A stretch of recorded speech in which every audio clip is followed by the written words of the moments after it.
program. So, how do you see it?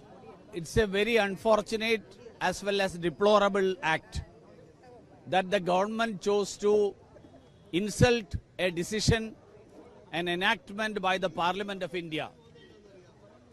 According to our constitution, the Parliament is supreme.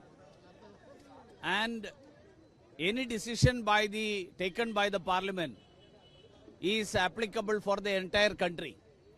If Kerala government decides that we don't accept the Parliament, it amounts to treason. It amounts to insulting the legacy of the independence struggle.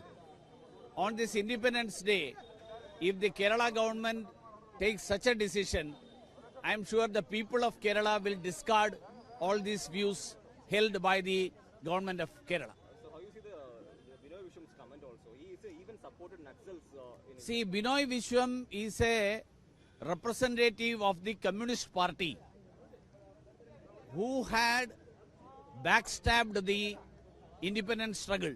In 1942, when Quit India call for Quit India was given, Communists didn't support that. 1947, when India got the independence, Communists were not sure whether India has got the independence or not. 1962, when China attacked India, Communists were not sure whether it is China who has attacked or India has attacked. So Communists have always been anti-India. So their statements doesn't represent the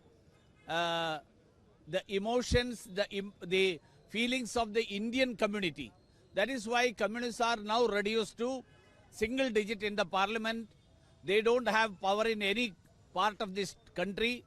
So they will be discarded to the dustbins of history.